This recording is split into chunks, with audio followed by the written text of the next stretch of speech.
You are listening to Alex Nanlohi Podcast, to know the Lord and to make Him known.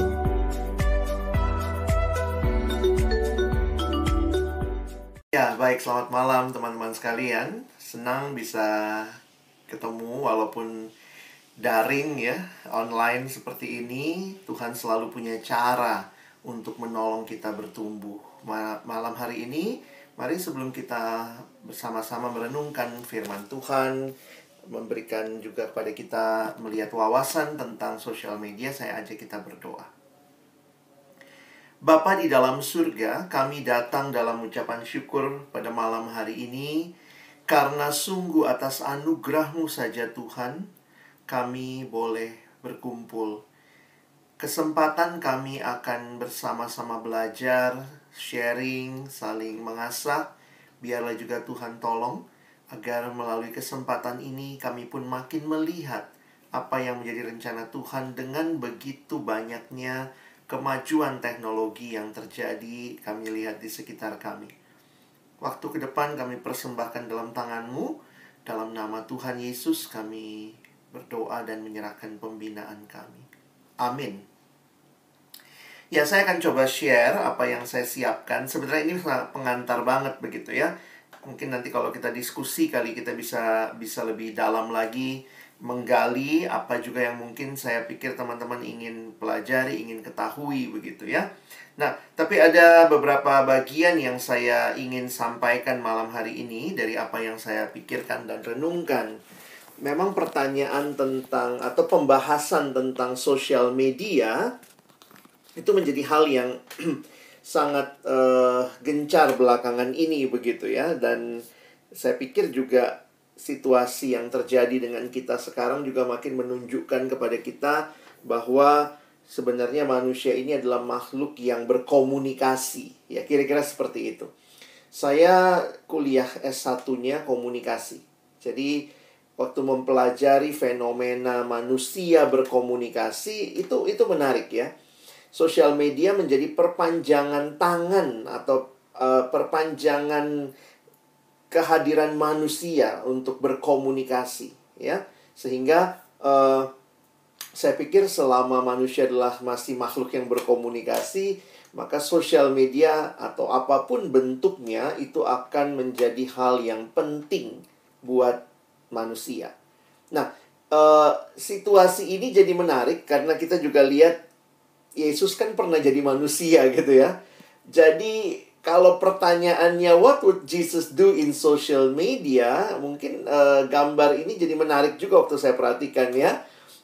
Ada yang coba bikin gambar Yesus juga bersosmed seperti itu, IG, terus kemudian Facebook. Ya kita bisa mengandaikan seperti itu karena saya melihat begini, Allah kita adalah Allah yang berkomunikasi.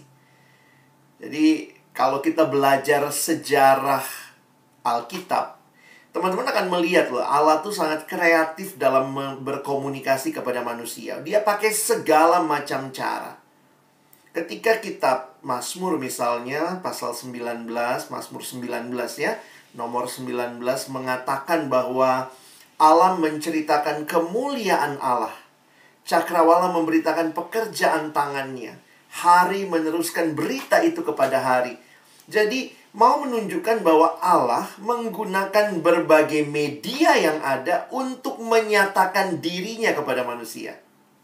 Balik lagi, mode dasarnya komunikasi sebenarnya. Dan komunikasi itu yang Allah ekspresikan begitu rupa di dalam segala macam cara. Bayangkan ketika melihat alam yang indah ini, apa sih yang sedang Allah komunikasikan? Allah menggunakan berbagai media untuk menyatakan dirinya sebenarnya kepada dunia ini.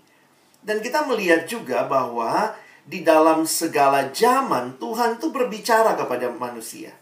Allah kita bukan Allah yang diam, tetapi Allah yang berkomunikasi. Allah yang berbicara kepada manusia. Sehingga kita melihat mulai dari Allah berbicara, lalu kemudian itu diteruskan dalam bentuk komunikasi lisan. Lalu kemudian Allah berbicara melalui juga menyuruh misalnya Musa, tuliskanlah ya. Awalnya kan Tuhan kasih loh batu. Itu kan juga bentuk komunikasi sebenarnya ya. Jadi kemudian itu diteruskan lagi gitu ya, kepada generasi ke generasi, dari tradisi oral, tradisi lisan menjadi tradisi yang menuliskan. Dan kemudian juga kita tahu Alkitab kita itu bentuknya tulisan. Alkitab kita bukan MP3 kan, bukan bentuk audio.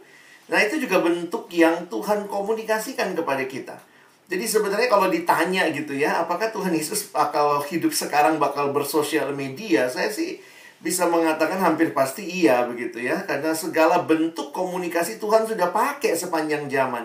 Kita mungkin take it for granted punya Alkitab cetak sekarang ya. Tapi coba bayangkan pada masa itu ketika teknologi printing belum ada, orang masih menulis di perkamen ya, dari kulit kayu ataupun kulit hewan.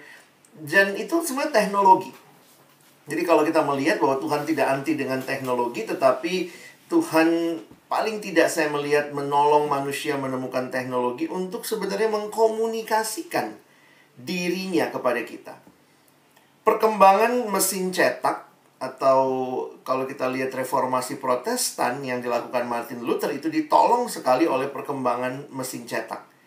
Menurut sejarah, reformasi terjadi 1517, lalu kemudian teknologi mesin cetak ditemukan atau mulai dipakai secara massal kira-kira tahun 1519. Dan kalau kita lihat bagaimana akhirnya Alkitab yang Luther terjemahkan ke dalam bahasa Jerman bisa tersebar luas, salah satunya adalah teknologi printing itu, ya. Jadi bayangkan printing press, tadinya orang tidak punya Alkitab, yang punya Alkitab itu cuma elit-elit rohani, dan itu pun ditulis dalam bahasa Latin Vulgata gitu ya. Lalu kemudian itu menjadi sesuatu yang dimiliki oleh semua orang, atau bisa diakses oleh semua orang yang bisa memiliki itu karena mulai ada secara tercetak. Dan bagi saya ini jadi menarik yang melihat revolusi industri, komunikasi. Disitulah melihat bagaimana sebenarnya manusia yang adalah makhluk yang berkomunikasi ini terus menciptakan cara untuk berkomunikasi, termasuk salah satunya yang kita lihat dengan adanya social media ini, ya. Jadi saya harap ya ini pengantar, ini kayak merangkum sejarah dunia dan Alkitab secara sederhana, menolong kita melihat bahwa media sosial itu adalah sesuatu yang juga kontekstual lah. Kalau kita bicara dengan iman kita, dengan kekristenan, saya pikir kekristenan kita tidak anti dengan social media, ya. Nah, saya lanjutkan ya untuk melihat bahwa zaman berubah sangat cepat. Dan ini menolong kita juga melihat ada situasi yang terjadi dengan perkembangan teknologi. Kalau dulu kita lihat perkembangan teknologi itu cukup lambat ya. Tapi sekarang itu betapa cepatnya ya. Teman-teman bisa melihat misalnya, kalau kalian bayangkan dulu komputer dulu prosesornya aja sebesar satu rumah begitu ya. Sekarang begitu kecilnya, tambah kecil chip-chip itu dan segala macam dengan kecepatan yang luar biasa. Jadi memang kalau kita perhatikan zaman berubah sangat cepat, termasuk juga di dalamnya perkembangan teknologi yang sebenarnya kalau kita lihat, teknologi itu adalah perpanjangan tangan manusia untuk memudahkan kehidupan.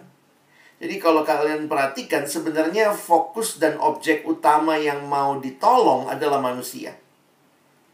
Ini manusia, lalu ada teknologi. Misalnya bagaimana teknologi untuk mengangkat barang dari tingkat 1 sampai ke tingkat 5 misalnya, kalau lagi bangun gedung misalnya. Lalu kemudian orang menciptakan kerekan begitu ya, dikerek dari bawah bisa naik ke atas. Jadi sebenarnya teknologi itu adalah perpanjangan keberadaan diri kita. Nah, termasuk juga nanti teman-teman bisa lihat ya, ketika lihat media sosial, wah ini perkembangan komunikasi manusia. Sesuatu yang pengen kita suarakan atau pengen kita tuliskan. Nah, itu yang kemudian ditolong. Dan perkembangan zaman yang cepat, teknologi pun jadi semakin cepat. Dan Corona ini, ya kalau kita bicara secara khusus juga situasi kita sudah 6 bulanan begitu ya dengan Corona ini, 6 bulan dalam situasi seperti ini, itu juga salah satu yang sangat-sangat luar biasa adalah perkembangan teknologi bagi saya. Bagaimana manusia mulai berkomunikasi. Kita nggak pernah kepikir kan setahun lalu bakal zoom-zooman begini gitu ya. Nah ini kan sebenarnya perpanjangan tangan dari komunikasi manusia. Kita biasanya komunikasi dengar suara, lihat muka. Nah bagaimana kalau kita di rumah masing-masing? Gimana bisa dengar suara? Ya ini nih, ditemukanlah teknologinya. Dan saya lihat makin hari ya, kalau lihat juga Zoom dengan terus ada revisi bagaimana suaranya lebih baik, kalau kemudian tampilan wajahnya, lalu kemudian mulai dibuat lebih manis, lebih bagus lah ya, lebih smooth lah, pelan-pelan semakin smooth. Nah itu semua mau menunjukkan kepada kita bahwa teknologi itu dekat sekali dengan kita. Sehingga ada juga yang mengatakan evolusi itu sedang berlangsung ya, dengan gambar-gambar seperti ini. Ya, dan kebutuhan dasar manusia ya. Dulu kalau kita bilang sandang, pangan, papan begitu ya. Sekarang ada tambahan gitu. Basic human needs itu yang paling bawah, wifi katanya. Jadi makin kelihatan lah dalam situasi-situasi seperti ini. Nah, jadi teman-teman, kita bisa katakan bahwa kita sudah masuk ke era digital, ya, era digital, dan setiap bagian saya pikir ya, setiap era, baik walau kita bicara dulu juga pernah kita masuk masa modern, dari tadinya belum punya tools yang baik, yang banyak, yang canggih, mulai ada tools-tools yang canggih di era modern. Sekarang masuk lebih jauh lagi, proses digitalisasi terjadi di berbagai bidang. Selalu ada dua dampak ya. Teman-teman harus sadari itu. Ada yang namanya dampak positif dan dampak negatif. Di sini saya melihat tentunya ya, setiap tanggung jawab kita adalah memaksimalkan yang positif dan meminimalkan yang negatif. Karena situasinya memang pasti tidak mudah begitu. Salah satu perkembangan teknologi yang canggih sekali menurut saya adalah dengan smartphone. Pada akhirnya kita melihat semuanya ada di genggaman kita. Nggak usah kemana-mana, cukup dengan HP kita bisa kemana-mana. Jadi we have a smartphone. Tapi realitanya juga bahwa manusia yang memiliki smartphone, but sometimes we are not smart. Nah itulah yang kita coba perhatikan. Bagi saya sederhananya begini. Kalau manusia diperpanjang eksistensinya, kehadirannya dengan teknologi, maka sebenarnya semua teknologi itu bisa dipakai untuk perpanjangan tangan manusia, berkomunikasi, berelasi, membangun, dan seterusnya. Nah, situasi yang lain adalah yang kita jangan lupa. Bayangkan ketika manusia ini juga yang sudah jatuh ke dalam dosa, menggunakan teknologi untuk eksistensi dia, maka itulah yang kita bisa perhatikan. Tidak sedikit teknologi dipakai dengan tujuan-tujuan yang salah, termasuk sosial media. Salah satu yang sangat kita perangi sekarang adalah hoax, ya, berita-berita yang bohong. Yang sebenarnya di balik itu ada orang-orang yang memang mungkin tukang provokasi gitu ya. Kalau kita lihat manusia dalam dosa kan tidak senang damai, pengennya mengadu domba, berantem, dan itu yang diupayakan lah. Melalui berbagai media ini dipakai begitu rupa untuk memecah belah, untuk kemudian mempromot ajaran yang salah, untuk kemudian membangun opini publik yang tidak tepat. Jadi kita juga bisa melihat betapa mengerikannya. Memang akhirnya saya percaya memang ya, namanya teknologi itu pasti tidak netral. Dalam tanda kutip begini, awalnya waktu dicipta bisa jadi memang dia cipta untuk kebaikan. Berarti kan nggak netral. Dari awal memang tujuannya misalnya buat kebaikan. Tetapi kemudian di dalam seiring berjalannya waktu, maka bisa jadi tujuan yang baik itu kemudian dimanipulasi untuk tujuan yang nggak baik. Jadi memang saya melihat disinilah kita harus jeli dan peka melihat realita yang terjadi. Nah, di sisi lain, saya ingin berikan data karena sebenarnya ini menarik ya. Kalau teman-teman perhatikan, saya belum dapat data terakhirnya ya, tapi saya biasanya suka ikutin nih APJIII ya, Asosiasi Penyelenggara Jasa Internet Indonesia. Kenapa? Karena laporan mereka ini sebenarnya menolong melihat apa yang terjadi di setiap negara. Sebenarnya mereka juga ada di survei-surveinya dilakukan di negara lain, tapi di Indonesia yang bertanggung jawab itu APJII ini. Jadi dia tahun 2017 merilis data. Jadi sebenarnya dia secara berkala sebenarnya merilis data. Saya jujur belum cek yang 2019, harusnya sudah ada. Karena biasanya sekitar 2 tahun atau 3 tahun sekali ya. Nah, ini adalah infografis penetrasi dan perilaku pengguna internet Indonesia. Nah, ini menarik sekali. Saya kadang ngikutin dari beberapa tahun silam. Saya lihat bahwa kita lihat yang pertama saja dulu ya. Ini yang bagian A, penetrasi pengguna internet Indonesia. Saya ingin kasih gambaran buat teman-teman bahwa kalau kita perhatikan hasil survei 2017, itu pengguna internet di Indonesia itu sudah lebih dari 50% orang di Indonesia sudah punya akses dengan internet. Jadi kalian bisa bayangkan tuh sekitar 54% itu sudah punya akses. Jadi bayangkan kalau kita punya penduduk 262 juta orang, lumayan loh. Ini 54% sekitar 143,26 juta itu sudah punya akses dengan internet. Maksudnya ya baik dia lewat HP-nya atau lewat apa, kan paling nggak kita kalau pergi sampai ke daerah juga, biar di daerah kecil juga itu orang udah punya HP canggih, terus dapat internet juga. BTS dibangun sampai ke pelosok-pelosok sehingga jaringan makin luas, makin baik begitu ya. Jadi bagi konteks sebuah bangsa lumayan juga lah ya. Walaupun kita tahu ya, tentu dibandingin sama negara lain ya kita agak ketinggalan. Tapi untuk sebuah negara sebesar kita, bayangkan separuh penduduknya itu sudah accessible dengan internet. Nah, ini pengguna internet berdasarkan wilayah. Ya kalau teman-teman perhatikan, masih sih lebih besar sih di wilayah-wilayah Jawa lah ya. Itu masih mendominasi ya. Jawa itu sampai 58%. Jadi kalau kita bicara gereja-gereja perkotaan, melayani anak muda di perkotaan, saya pikir secara jumlah ya Jawa masih menang begitu. Dan lihat pertumbuhannya ya. Teman-teman lihat pertumbuhannya, itu yang saya bilang tadi. Saya kan suka ngikutin tahun ke tahun gitu ya. Pertumbuhan pengguna internetnya itu cepat sekali. Jadi bayangkan tuh sekitar 2007 tuh kita masih segitu misalnya ya. Tiba-tiba naik ya. Itu maksudnya berapa juta orang yang punya akses dengan internet. Dan tahun 2017, berarti sebenarnya 2017 itu datanya sebagian besar tuh data 2016-2017. Itu 143. Nah, saya pikir kalau sekarang dikeluarkan datanya, kita udah lebih dari 150 juta orang punya akses dengan internet. Ya.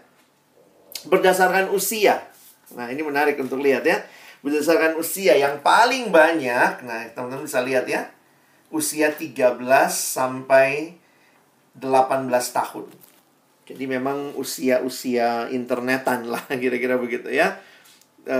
Kenapa? Karena memang generasi ini secara khusus generasi yang digital native.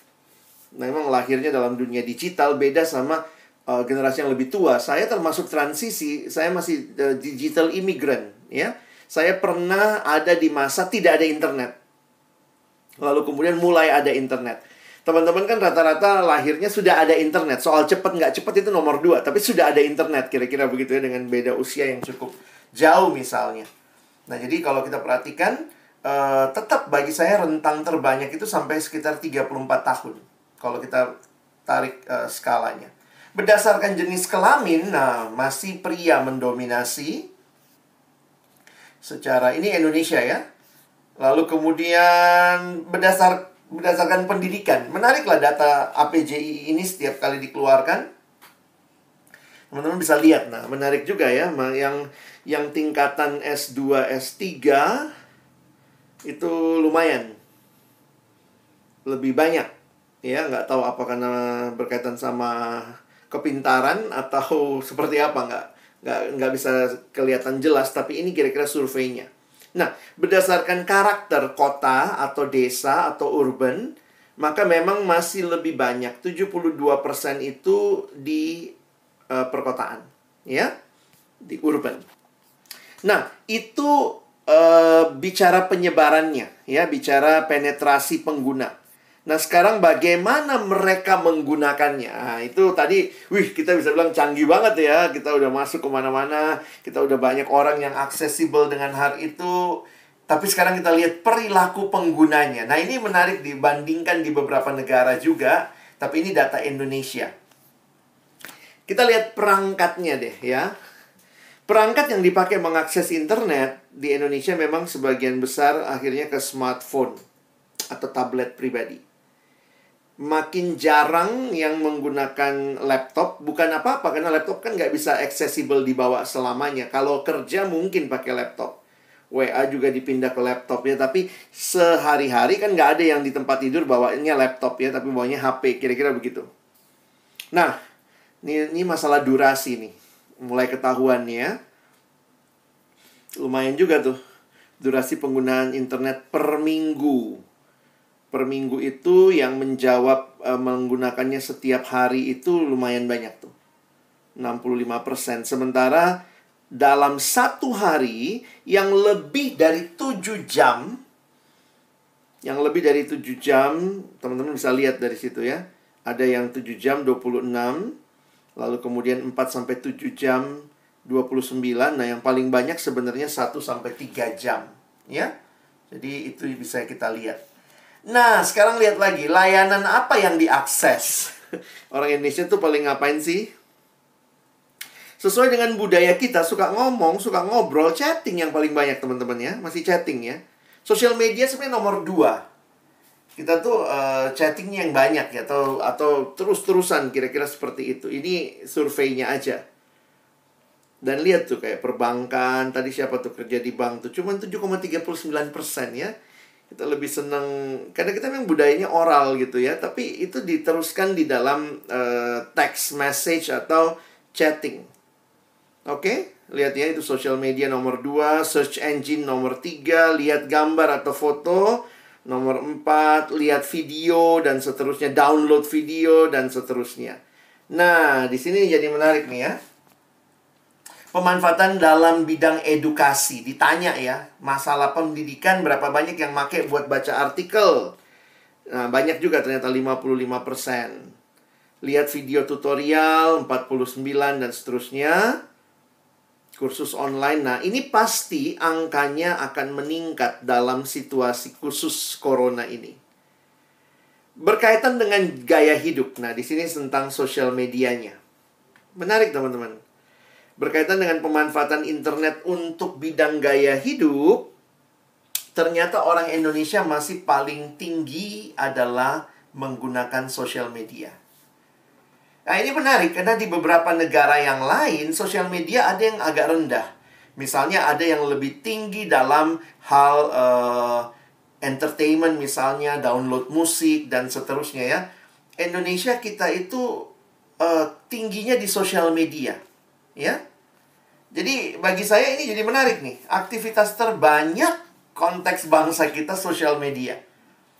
Nah, makanya kalau saya berpikir orang Kristen sih harusnya kita juga bisa mengambil bagian, mengambil peran dalam sosial media ini. Karena nampaknya di situasi sekarang ini, kecenderungannya orang banyak di sosial media. Bukannya kita ngekor ikutan ke sosial media, tapi sebenarnya kita harus punya misi di situ.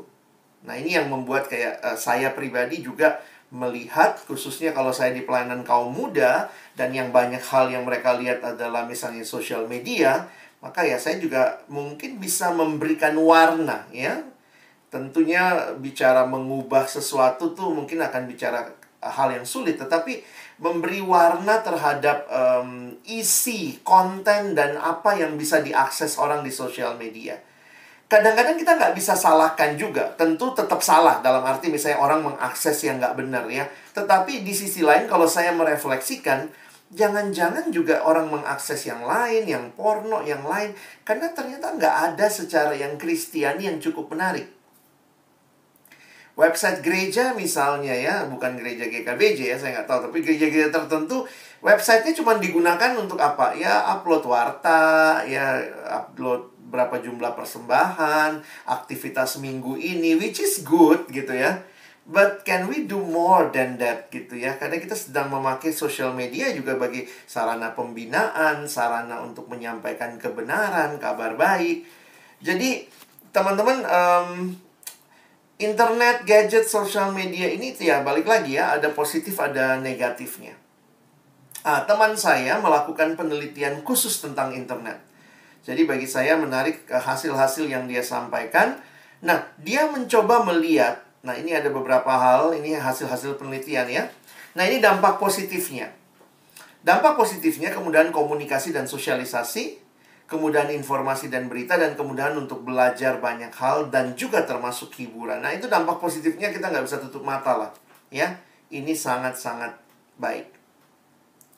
Tapi, nah ini karena teman saya dari psikologi, dia meneliti dan dia menemukan ini ya. Ternyata secara peluang mulai ada banyak yang mengalami PIU ya, Problematic Internet Use. Nah, ini adalah gejala yang ditemukan juga oleh para ahli sedunia melihat kepada bagaimana orang dengan internet. Mulai ada gejala ini, yaitu lebih memilih untuk berinteraksi secara online daripada tatap muka misalnya. Internet sebagai pelarian dari mood yang buruk, mulai teroccupied ya, waktunya habis dengan internet. Dan ini penggunaan internet yang kompulsif hingga berlebihan. Dan dampak negatif akhirnya pada kehidupan personal dan akademisnya. Memang ini tidak secara khusus meneliti sosial media, tetapi karena tadi datanya Indonesia paling banyak mengakses sosial media. Nah, di sisi lain juga banyak yang kena ini yang sedang kecanduan game online, ya. Dan kemarin dalam satu percakapan seorang teman cerita bagaimana anaknya ini ya, anak kelas 5 SD sedang mulai kecanduan game online. Jadi kemarin dalam kami mendukung doa begitu ya, karena dia bilang dia nggak pernah kebayang ternyata anaknya kecanduan, dan itu sampai ini kan anak kelas 5 SD, mereka belajar di rumah kan.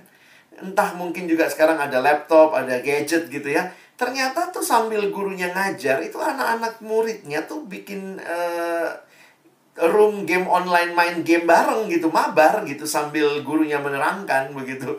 Jadi unik juga, saya pikir ngeri banget gitu ya, bahwa internet ini yang sebenarnya bisa membawa banyak hal positif, tapi mulai ada orang-orang yang mengalami ini, PIU. Kalau itu diambil misalnya ya, anak itu kalau gadgetnya diambil mulai lesu, tidak bersemangat, merasa diri kayak nggak tahu mau ngapain begitu ya. Dan saya pikir ini ke depan, karena kita adalah generasi yang akan terus hidup dengan hal ini. Saya pikir kita nggak mungkin membuang internet dalam hidup kita. Kondisi sekarang ini akan terus jadi dampak. Dan kita mesti waspada. Khususnya buat teman-teman waktu berkeluarga, punya anak begitu ya. Mungkin perlu untuk kita punya standar ya, jangan buru-buru, jangan terlalu cepat memperkenalkan internet. Sebenarnya teman saya rekomendasinya itu. Jadi sebenarnya jangan sampai kehidupan sosial bahkan dari kecil. Soalnya anak sekarang tuh cara babysittingnya itu orang tuanya kasih internet, kasih YouTube gitu ya. Jadi makan ada YouTube gitu. Jadi anak kalau nangis ya kasih YouTube. Orang tuanya anak masih di balita, pokoknya biar disuruh diam. Karena orang tuanya juga susah mengatasi suruh anaknya diam kali ya. Jadi akhirnya udah kasih aja dia nonton. Bahkan juga beberapa bangga gitu, ih cucu saya dong, dia udah bisa searching sendiri loh, dia udah bisa lihat ini sendiri. Jadi memang kadang-kadang kita problematik ini sebenarnya ya. Nah, situasi-situasi ini yang saya coba bukakan saja buat teman-teman dalam realita. Ini generasi nunduk katanya ya, apa-apa nunduk begitu, karena semuanya ada di bawah begitu. Ini penelitian teman saya dengan beberapa hal berkaitan dengan, karena dia banyak telitinya remaja pemuda ya, khususnya remaja ya. Jadi dia melihat ada korelasi dengan agresivitas, penggunaan game online berlebihan, lalu mulai mengalami kesepian. Jadi menarik juga ya, bisa jadi temannya di internet 1000, followernya 1000, tapi waduh kok sepi juga gitu ya. Anak sekarang jadi kayak bosen banget, cepat bosen. Dan ini masalah gangguan kesehatan mental juga dekat ke sana. Prokrastinasi akademik ada masalah gangguan belajar, terbukti juga dalam penelitiannya. dan pola relasi dengan orang lain, ya, yang dapat menjadi negatif. Jadi mulai berpikir gara-gara scrolling satu malam nggak bisa tidur, ngelihat enak banget sih dia bisa jalan-jalan, gue kok enggak gitu ya. Jadi relasi dengan orang tuh kita lihat dari impresi yang kita dapat di sosial media, padahal belum tentu itu realita yang sesungguhnya. Disitulah kemudian kita marah-marah, kita kesel lihat gambar orang, foto orang, tapi kita tetap lihat begitu. Nah itu menarik tuh ya untuk kita pelajari ya. Lalu nanti masuk kepada konsumtif. Nah teman-teman, saya sih merekomendasi ya untuk menyeimbangkan cara berpikir. Saya tentunya juga berharap kita bisa lebih terbuka. Saya rekomendasi nonton di Netflix ya, Social Dilemma. Ya, itu Social Dilemma, film dokumenter. Itu menolong kita melihat lah ya, walaupun saya akhirnya menyimpulkan bahwa di balik semua kemajuan internet ini ada sekelompok orang yang menggunakannya hanya untuk mencari uang, dan kita yang jadi korban. Kira-kira seperti itu. Jadi kesimpulan saya dari dokumenter itu bukan berarti semuanya jadi kita tolak juga ya, karena saya pikir bukan itu jalannya.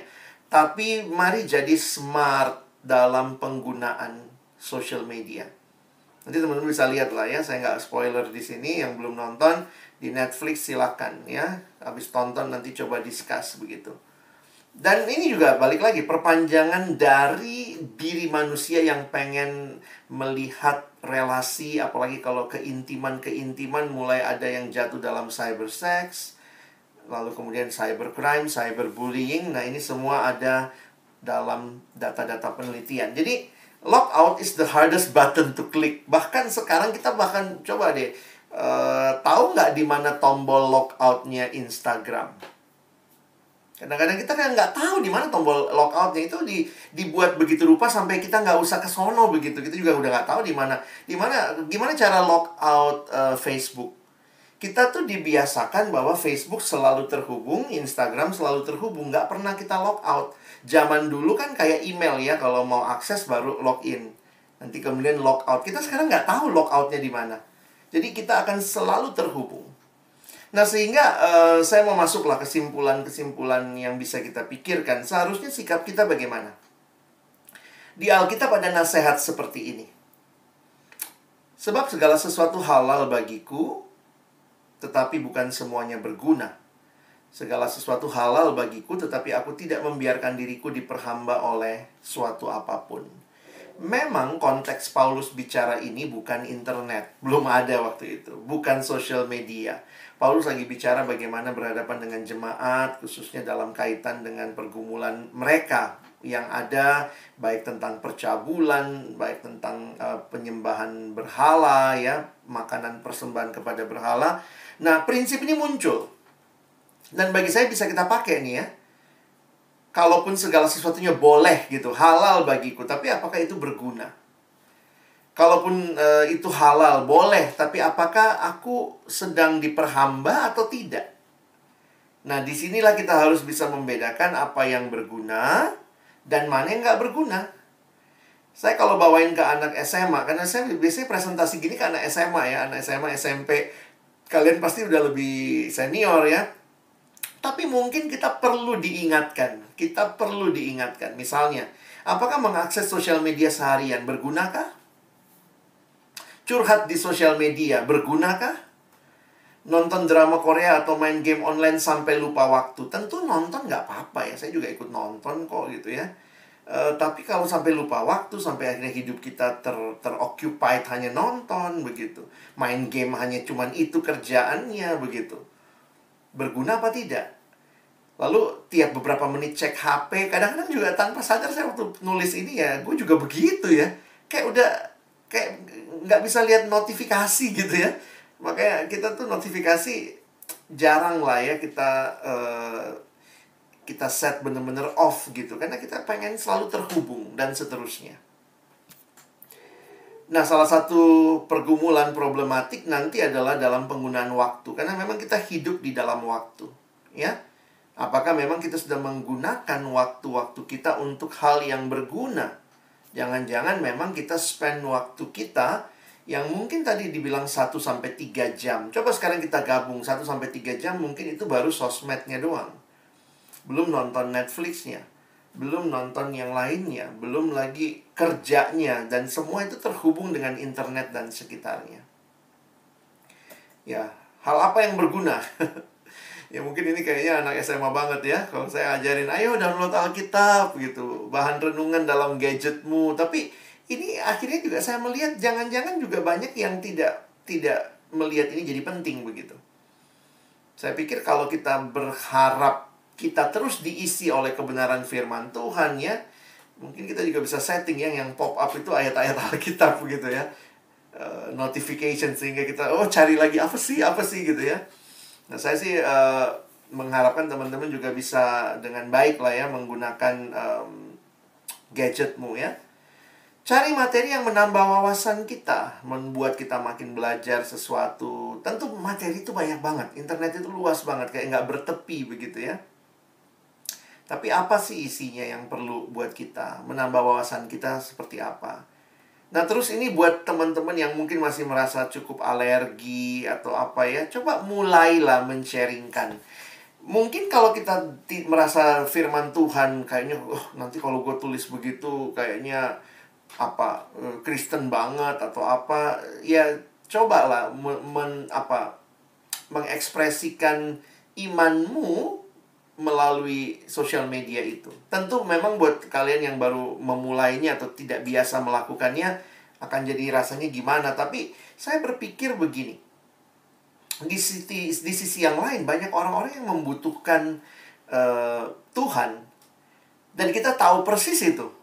Dan ini kesempatan kalau menurut saya, tanda kutip ya, itu laman-laman kita ya, itu page kita, itu sesuatu yang punya kita ya. Saya melihat sih, memang beberapa orang kalau dia nulis status yang agak rohani, langsung close friend doang di Instagramnya yang bisa lihat ya. Kenapa? Karena mungkin merasa, gue gak mau terlalu kelihatan sangat Kristen gitu. Apapun alasannya, silakan teman-teman bisa consider. Tapi saya mulai mau mendorong kita. Yuk kita mulai share firman Tuhan. Ataupun pokok doa. Nah pokok doanya bukan melulu tentang kita, tapi misalnya kita menyerukan dengan situasi COVID ini, yuk teman-teman keep on praying for para medik dan segala macam. Itu bukan muncul hanya di doa syafaat kalau lagi persekutuan begitu ya. Dan kita punya IG, punya Facebook, punya WA story gitu. Sebenarnya ini hal-hal yang menarik untuk kita lihat ya. Lalu bagiin video atau tulisan yang membangun dan lain-lain.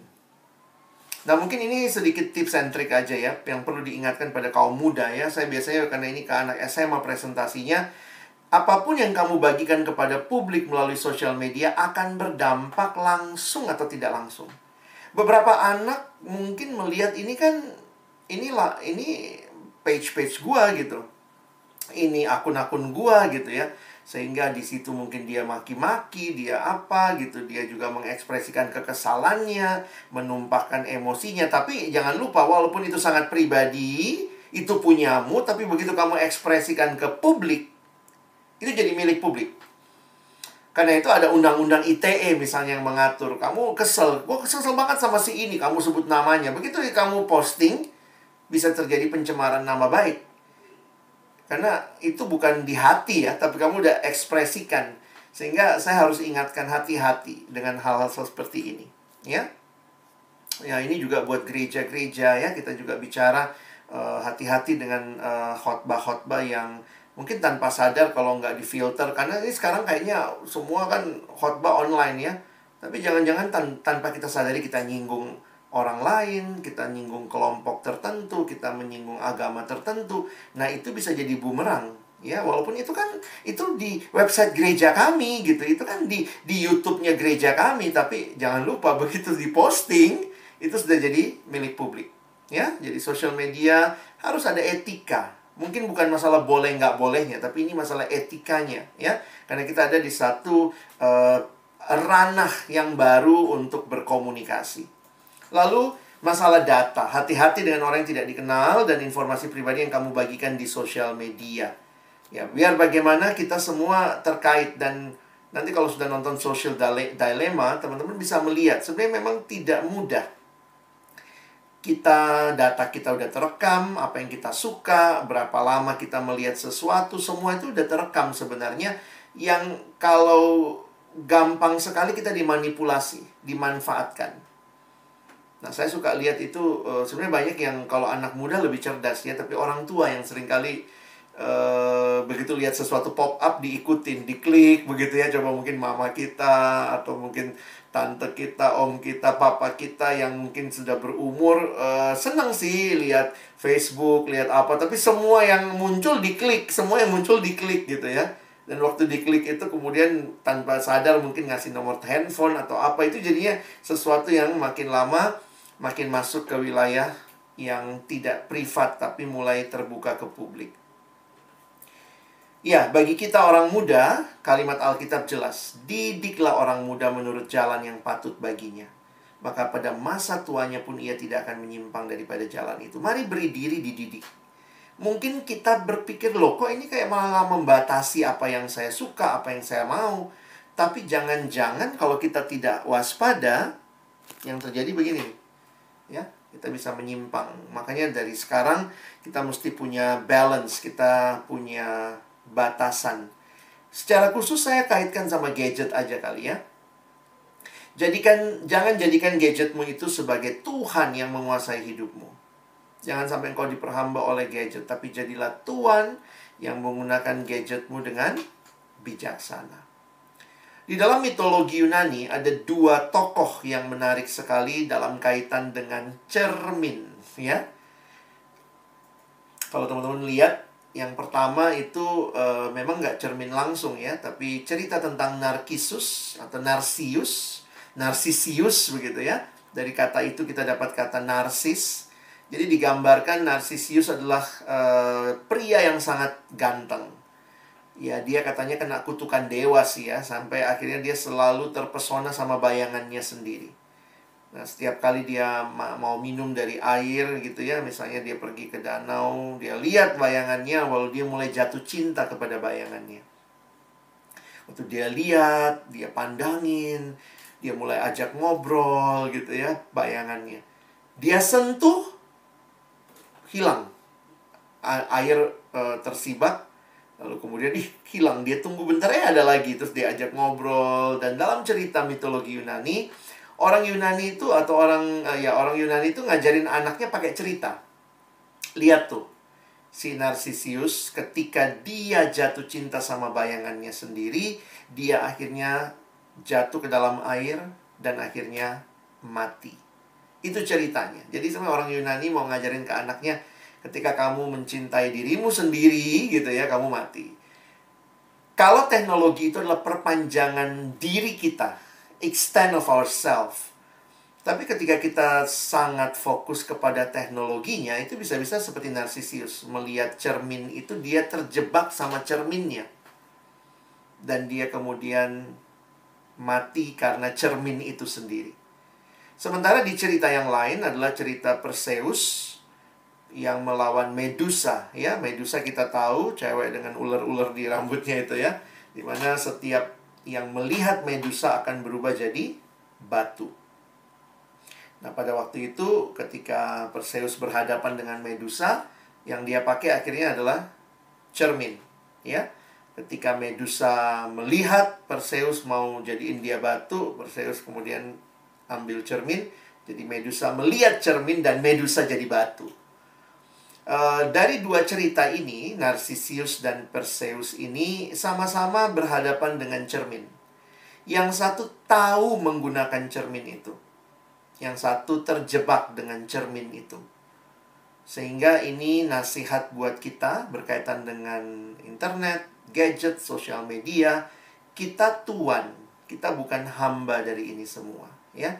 Jadi kiranya kita bisa memakainya dengan baik supaya melaluinya. Mari kita berdoa, kita berjuang, bukan hanya kita diekspresikan diri kita, kadang kita posting foto kita, tapi lebih jauh lagi. Apakah akhirnya kerajaan Allah, firman Tuhan, kebenaran juga diekspresikan melalui segala hal yang Tuhan berikan buat kita, ya. Nah, kiranya pengantar ini menolong teman-teman untuk kita juga mungkin bisa berdiskusi selanjutnya. Baik, dari saya sekian. Terima kasih. Oke, thank you Kak Alex. Teman-teman ada pertanyaan ini? Udah ada yang nanya atau belum? Apa? Kalau ada yang mau nanya, tanya aja langsung ya. Bisa chat, langsung juga boleh. Misi. Silakan. Ya, silakan. Ya, saya tadi pas dengar itu menarik ya penjelasannya. Tadi saya ada sempat surprise juga ya, tadi di awal ada dibahas. Maksudnya ada pernyataan kalau teknologi mungkin dari awalnya dirancang untuk sesuatu yang baik, tidak netral. Itu kalau boleh tahu sumbernya dari mana ya? Soalnya selama ini yang saya dengar kayak awal itu kayak teknologi itu netral, tergantung yang gunakannya dipakai untuk kebaikan atau enggak. Ada yang diibaratkan kayak teknologi kayak seperti pisau dapur, bisa buat motong tapi bisa celaka orang. Tapi yang ini unik gitu statement ini. Itu dari mana ya? Terima kasih. Oke, thank you Mario. Jujur aja saya juga lupa saya kutip dari mana, tapi saya baru belakangan ini dengar juga. Saya agak lama mempertimbangkan itu karena saya pikir begini. Saya tadinya awalnya berpikir sama ya, itu netral. Mungkin netralnya itu digambarkan karena seperti not the gun, but who's the man behind the gun. Nah, jujur aja dalam pengalaman saya, waktu bilang itu netral, saya pikir enggak sih dalam perenungan saya ya. Jadi saya dengar sesuatu ceramah atau apa, saya lupa, saya baca sesuatu. Lalu kaitannya begini. Tuhan ciptakan kita sebagai manusia yang netral atau tidak? Mungkin kita bilang di Taman Getsemani, di Taman Eden itu kan kita bebas mau lakukan yang benar, apa yang tidak benar, begitu. Tapi paling tidak bagi saya, di dalam benaknya Allah yang menciptakan kita, Dia menciptakan kita buat kebenaran. Jadi sebenarnya di balik penciptaan sesuatu ada tujuan yang baik. Saya sering dapat pertanyaan dari anak SMA begini. Kenapa Tuhan ciptain kita terus kita jatuh dalam dosa? Nah ini kan anak-anak SMA suka nanya iseng begitu kan. Ya iseng yang mendalam begitu. Kalau manusia itu bisa jatuh dalam dosa, kenapa Tuhan ciptain? Nah pertanyaan itu membuat saya berpikir bahwa ternyata pasti nggak netral dong. Karena kalau netral, benar juga ngapain Tuhan ciptain gitu. Tapi pertanyaan lebih jauh adalah begini. Saya tanya balik. Mobil itu waktu dicipta, penciptanya tahu nggak ya bakal mobilnya bisa tabrakan? Iya sih. Oke, bisa tabrakan nggak mobil? Bisa. Tapi kenapa tetap dicipta? Jadi kan kita balik nih ya. Kalau manusia dicipta nih. Kenapa dicipta kalau tahu bisa jatuh dalam dosa? Karena penciptanya punya tujuan yang nggak netral. Dia mau kita hidup benar. Kalau kita hidup sesuai kehendaknya, itu yang dia mau. Jadi nggak netral dong kita dicipta. Bukan kita yang menentukan our goal. Not we to set the goal. Tapi the creator actually who should set the goal. Nah, jadi di sisi yang lain, menariknya, pencipta mobil itu kan waktu menciptakan mobil, pasti dia menciptakan supaya kalau mobil itu dipakai dengan benar, bisa mencapai tujuan dengan baik. Jadi, is it natural? Bagi saya enggak. Jadi, ya, setelah perenungan yang mendalam, saya mengganti pernyataan saya. Mungkin terkesan kita punya pilihan. Tetapi at the same time, kita mesti cari yang terdalam. Sebenarnya, pasti awalnya itu diharapkan untuk yang baik. Kira-kira seperti itu. Karena kita udah jatuh dalam dosa aja jadi begini ya. Jadi seolah-olah netral itu membuat kita seolah-olah bebas tanggung jawab. Tuh kan gue netral gitu. Tapi sebenarnya cara berpikir itu bisa membuat kita bebas tanggung jawab. Gitu kali ya, Maria. Jadi kayak relativisme nanti jatuh-jatuhnya. Iya, logikanya relativisme itu kan sebenarnya mau membuat saya nggak punya tanggung jawab. Saya kan netral gitu. Padahal kita bertanggung jawab kepada apa yang Tuhan mau bagi kita. Thank you. Iya, menarik juga. Maksudnya pernyataan ini sangat menarik gitu. Saya nggak kepikiran tentang ini. Cuman mungkin ada satu hal saya agak berbeda ya. Oke. Saya pikir kalau misalnya kayaknya kurang tepat kalau misalnya dibandingin Tuhan ciptain manusia sama manusia ciptain teknologi. Kalau Tuhan itu maha tahu ya. Kalau manusia nggak selalu tahu begitu. Maksudnya nggak selalu tahu kalau teknologi yang diciptain itu bisa berdampak buruk. Saya nggak tahu. Maksudnya kayak misalnya orang yang ciptain smartphone, apakah dia memikirkan ke depannya orang jadi ketagihan atau enggak gitu. Terus ini saya juga pernah dengar cerita ya. Dulu ada teknologi orang kayak yang ciptain bom terus semenjak akhirnya disalahgunain dia nyesel diciptain. Bisa juga begitu. Sebenarnya kemungkinan itu ada dalam kondisi manusia sudah jatuh dalam dosa. Pasti ada itu. Jadi kalau logikanya juga, manusia jatuh dalam dosa malah nggak ada yang netral sebenarnya. Semua hasil karya manusia yang jatuh dalam dosa pasti ada tercemar dalam dosa.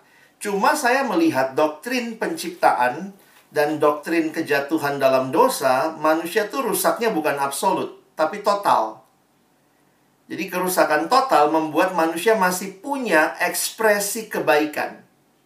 Tetapi bukan kebaikan yang absolut. Bukan kebaikan yang ultimate ya.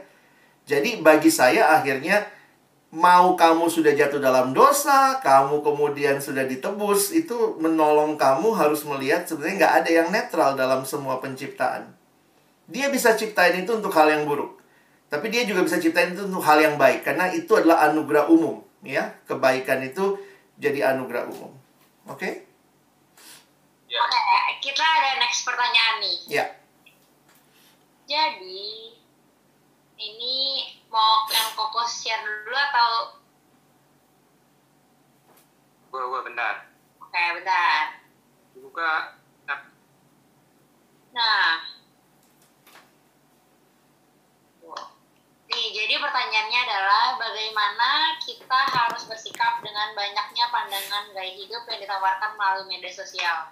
Jadi tips and triknya untuk memfilter, sebagai contoh misalnya ada influencer yang sering kalau nikah beda agama nggak apa-apa, bener, banyak banget kan yang kayak gini. Terus atau mengenai LGBT, jadi banyak influencer yang mensupport LGBT, bagaimana kita sebagai orang Kristen mampu memfilter pandangan budaya yang demikian.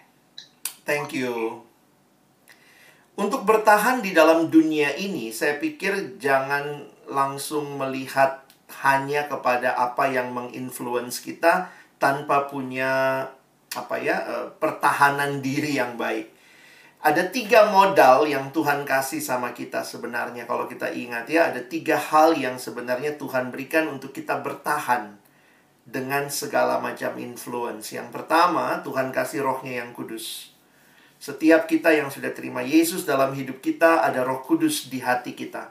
Roh Kudus adalah pribadi Allah sendiri yang akan menuntun kita. Sesuai kehendaknya, hidup makin hari makin kudus, hidup makin benar, dituntun makin menyerupai Kristus. Jadi percayalah, kita punya Roh Kudus yang mengingatkan kita, yang membangun kita, yang terus memimpin hidup kita. Yang kedua, kita punya firman Tuhan. Firman-Mu itu pelita bagi kakiku, terang bagi jalanku. Gambaran situasi dunia yang gelap, lalu firman itulah yang menolong kita tidak tersandung. Pelita bagi kaki kita, terang bagi jalan kita. Jadi sebenarnya kalau engkau banyak melihat influence yang diberikan oleh para influencer, maka harusnya filternya jelas apa kata Alkitab, bukan apa kata influencer.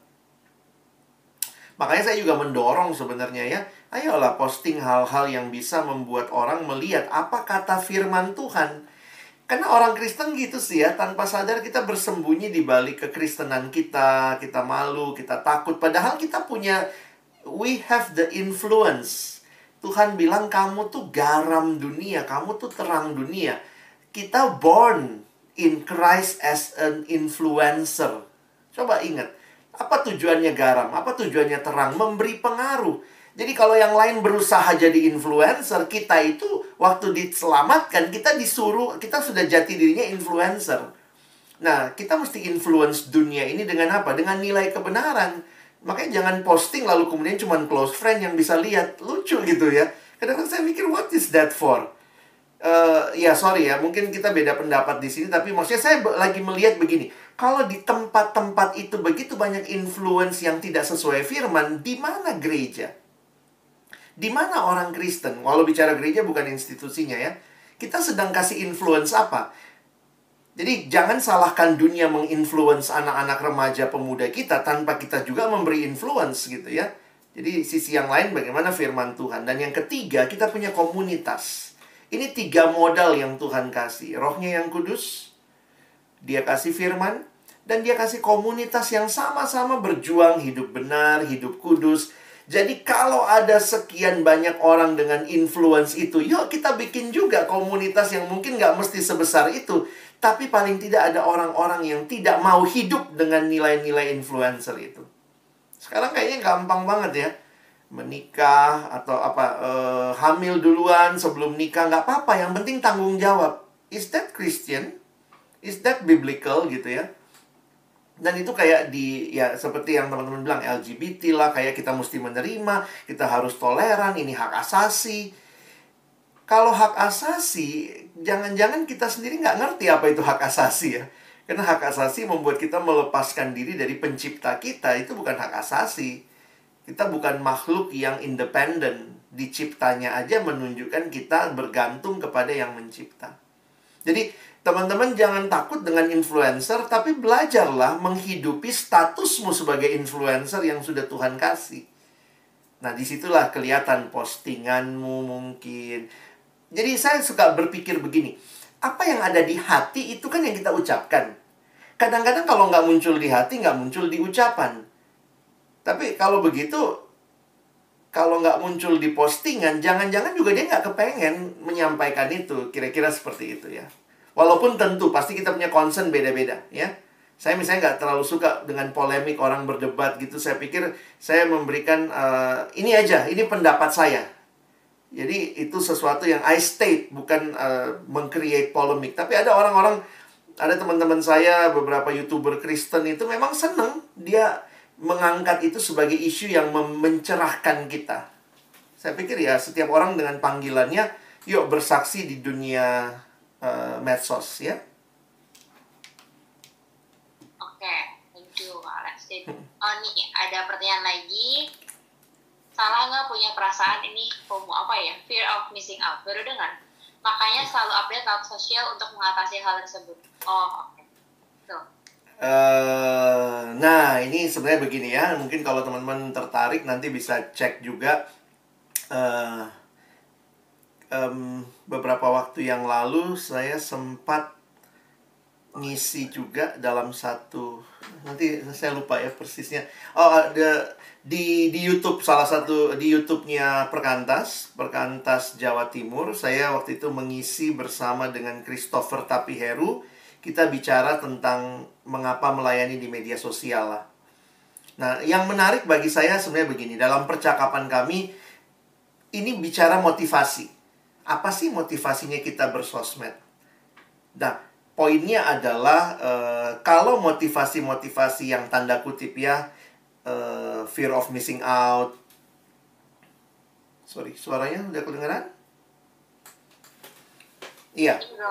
Oke.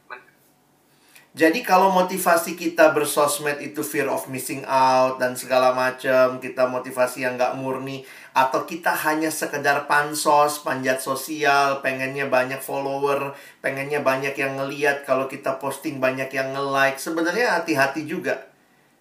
Kalau saya sih ngelihatnya begini, kalau itu adalah tempat saya mengekspresikan, mengkomunikasikan apa yang ada di hati saya, di pikiran saya, di benak saya, maka sebenarnya bisa kita hayati begini.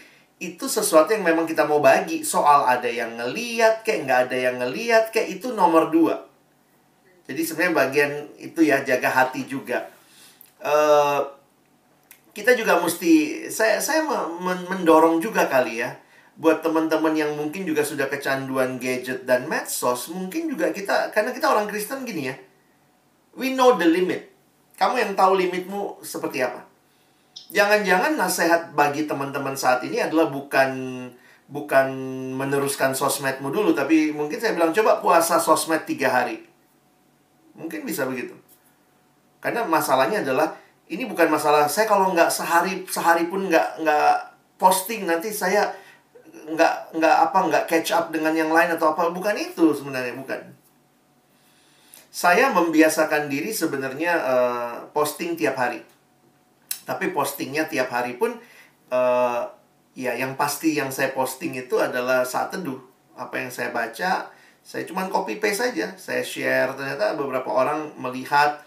Dan kemudian, nah tapi kalaupun nggak ada yang lihat, itu kan apa yang saya nikmati dengan Tuhan. Istilahnya begitu. I just want to share. Jadi kiranya juga bermedsos gitu ya, teman-teman jaga motivasi juga supaya nggak kecewa. Kita udah posting, udah bagus-bagus, udah lama di Canva-in lama-lama gitu ya, di Canva kiri kanan gitu. Yang nge-like 2. Wah, itu balik lagi, ngapain sih kita posting? Nah, kalau kita posting adalah ini yang I really enjoy with God, dan kalau nggak ada yang lihat, Tuhan ngelihat kok, gitu kira-kira.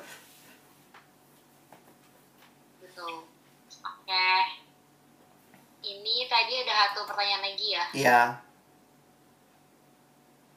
Boleh. Oke. Oh, banyak nih. Jadi ini pertanyaannya. Sekarang ini kita sering banget pakai sosial media sehingga bisa mempengaruhi kita. Bahkan kita bisa tinggal di lingkungan dengan sosial media yang kita emang harus tinggal di lingkungan itu. Contohnya, sekarang lagi online school, mau nggak mau kita bikin grup kelas. Nah, pertanyaannya, gimana sih biar kita nggak terpengaruh dengan pengaruh buruk dari sosial media? Misalnya di grup kelas itu pada sering ngomong kasar, otomatis kata-kata kasar tersebut akan terekam di otak kita sehingga kita ngedengernya jadi ya udah biasa aja gitu. Nah, kalau konteksnya kayak gitu, kita harus kayak gimana? Live group atau tetap dalam grup tapi nggak usah baca, atau kayak gimana? Wah. Thank you ya. Ini pertanyaannya bagus sekali, sangat real ya. Kalau saya lihatnya begini, tadi yang 3 hal itu ya, teman-teman harus hidup dalam 3 hal itu. Di dalam situasi hidup, seringkali Tuhan akan kasih kamu hikmat pada waktunya. Kadang-kadang nggak bisa saya bilang, live group itu. Kalau kamu hidup dalam pimpinan Roh Kudus, dibimbing oleh firman, dan kemudian kamu punya komunitas, bisa jadi kamu tetap di situ. Who knows? Nggak apa-apa, tetap di situ. Tapi kemudian kamu yang memberikan pengaruh positif. Kalau dia bisa begitu rupa menginfluence kata-kata kasar, kadang-kadang saya mikir kenapa kita nggak jadi influencer di grup itu dengan kata-kata yang baik ya. Jangan, istilah Alkitab, jangan kalah dengan kejahatan. Tapi kalahkanlah kejahatan dengan kebaikan. Itu kalimat Alkitabiah. Jadi kadang-kadang kita ngelihat gini, kalau dia ngomong kasar, kayaknya acceptable, semua terima. Terus kemudian kita jadi kayak, terus kalau gue ngomong bener nggak boleh ya? Nanti takutnya nggak diterima. Sebenarnya aku pikir justru di situ challenge buat kita. If you stay in that group, then you will give the positive influence. Kita kadang nggak berani sih ya. Saya jujur juga ya, kadang-kadang kita mesti berani untuk melihat, saya tuh influencer gitu. Tapi poinnya adalah kamu mau bawa influence apa? Kalau ternyata ketika kamu dengar influence yang kasar aja, kamu langsung keluar dari grup, so what is your influence? Kira-kira pertanyaan saya seperti itu. Ada kalimat yang menarik buat saya merenungkan garam dan terang. Tuhan nggak bilang kamu adalah garam dunia. Tuhan nggak bilang kamu adalah garam. Tapi Tuhan bilang kamu adalah garam dunia. Tuhan nggak bilang kamu adalah terang, tapi kamu adalah terang dunia. Jadi sebenarnya kalimat Yesus itu menyiratkan konteks di mana teman-teman dan saya mesti hadir. Kamu tuh garamnya dunia. Kamu tuh terangnya dunia. Di situ kamu mesti menerangi. Nah, coba pikir, kalau ada yang ngomong kotor, ngomong kasar, terangmu apa? Apa? How can you live out a life that will influence other with your light gitu? Ya mungkin ya tentu ya kita nggak buka forum jadi berdebat gitu ya, Islam Kristen, apa Kristen sama Kristen yang taat sama Kristen yang nggak taat. Bagi saya ya just live out your real life. Beberapa kali saya bilang juga sama anak SMA ya, cobalah belajar melawan tanda kutip ya. Misalnya, ini contoh aja ya. Dulu tuh saya paling nggak seneng dibilang sok kudus. Karena begitu bilang sok kudus, langsung saya jiper gitu. Karena tahu juga hidup saya belum kudus-kudus amat. Tapi ketika kita berbuat kebenaran dikit, langsung orang bilang sok kudus, sok kudus. Terus kita kayak tertekan sama istilah itu. Sebenarnya kan kita udah jadi influencer ya. You have been influenced sampai dia bilang, lu sok kudus. Yes, gitu ya. Nah, terus waktu itu saya ingat gitu. Satu waktu, saya jadi merefleksikan gini. Saya suka mikir ya. Saya mikir gini. Saya nih namanya Alex Nanlohi. Nah, misalnya kalau orang bilang, dasar nih, kok Alex nih sok nanlohi. Kok Alex sok nanlohi. Saya pasti bilang, saya nggak sok nanlohi. Saya memang nanlohi. Jadi saya bilang sama adik-adik siswa SMA, kalau orang bilang, kamu dasar lu sok kudus, sebenarnya kamu harus bilang apa? No, bukannya sok kudus. Aku memang kudus. Ya dong, Bapak kita kudus, masa kita anaknya kudus? Kalau dia kudus, kita pun harus kudus. Jadi, sebenarnya kadang-kadang yang saya pikir gini, kita jiper karena kita sendiri nggak tahu kita ini apa gitu. Kalau kamu sadar kamu adalah anak yang baik, yang harus hidup benar, hidup kudus, maka ketika hal itu muncul, ya tentu kita nggak buka front ya. Saya beberapa kali juga sampaikan dengan baik. Alah, lu sok kudus, lu nggak mau bolos lah. Sorry, jangan, bukan sok kudus, gue memang kudus. Jadi bicaranya pun sambil bercanda, tapi menunjukkan sikap. Tapi kalau semua hal yang orang lakukan kita juga keluar dari situ, kita juga nggak memberi pengaruh positif, nggak memberikan pertimbangan yang berbeda.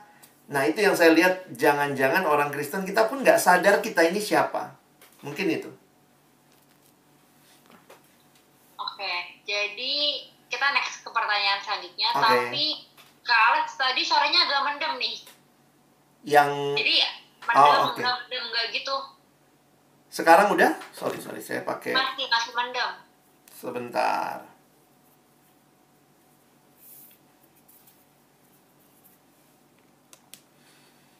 Kalau begini sudah lebih jelas? Coba ya. Sorry, apakah ini sinyal? Ya.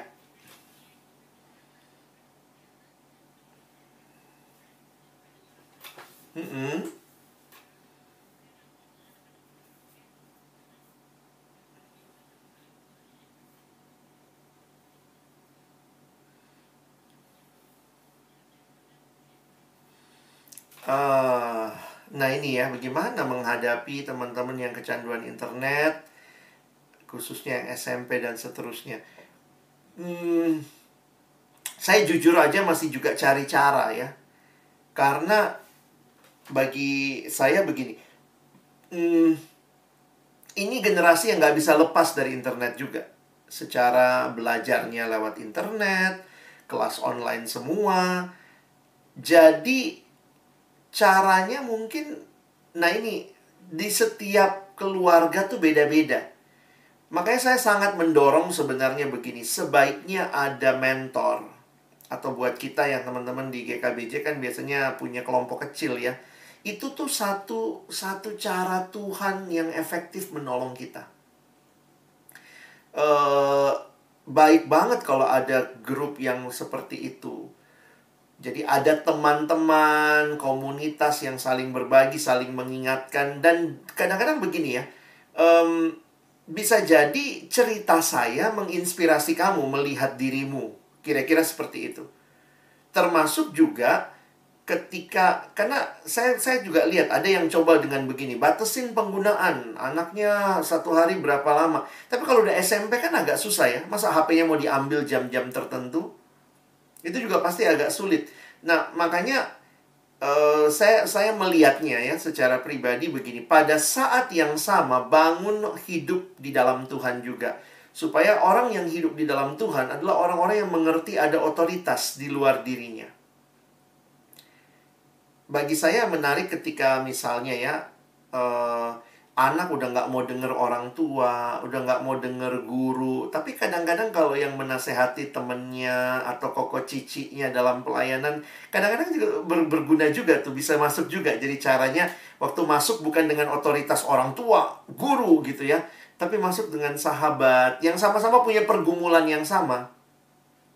Jadi buat teman-teman yang sedang membimbing orang lain atau punya teman, bagi saya mendampingi temanmu itu satu cara yang baik. Terus mungkin kamu bisa menyaksikan bahwa aku juga sama sih punya pergumulan kayak kamu. Cuma sekarang aku lagi coba ini nih. Yuk, mau nggak sama-sama kita coba seminggu ini misalnya. Jadi, jujur aja saya lagi berpikir pendekatan yang baik mungkin adalah dengan menolong dia menyadari kondisinya. Itu sebenarnya yang paling penting. Orang itu akan sulit mau berobat kalau dia nggak sadar dia sakit. Itu kan teori membimbing orang.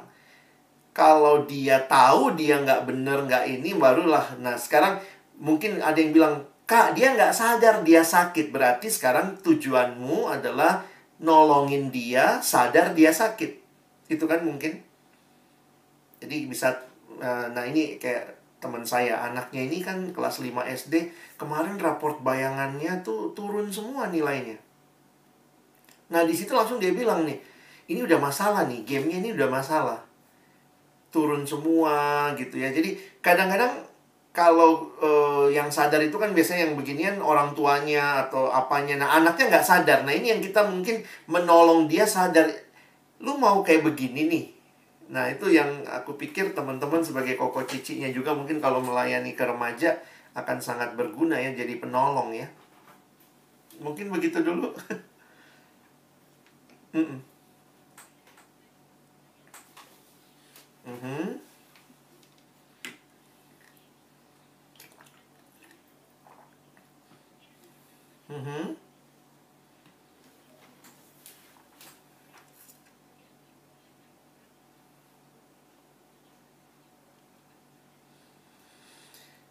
Iya, ini memang pergumulan yang nggak mudah juga. Karena apa yang kita posting, orang itu bisa terserah dia nanggepinnya. Kita nggak bisa ngontrol orang itu berpikir apa.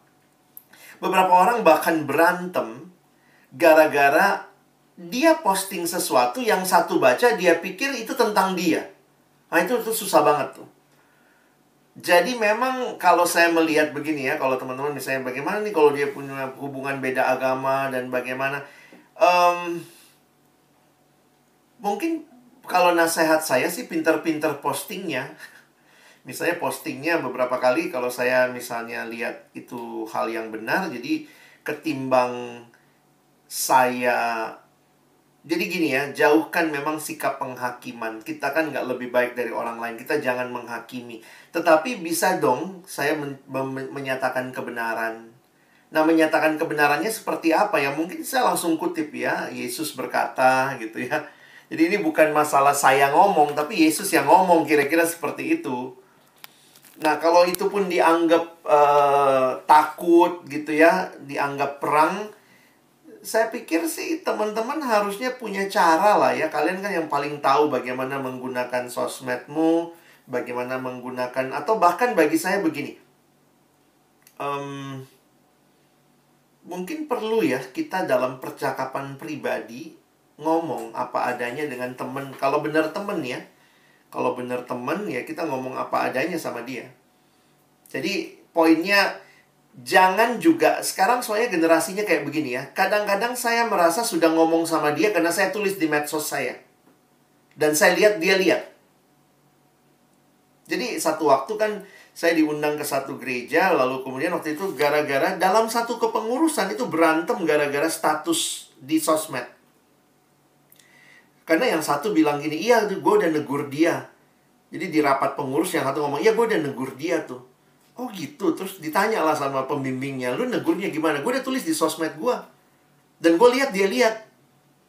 Nah, masalahnya kamu tuh nggak ngomong langsung, kamu tulis di situ.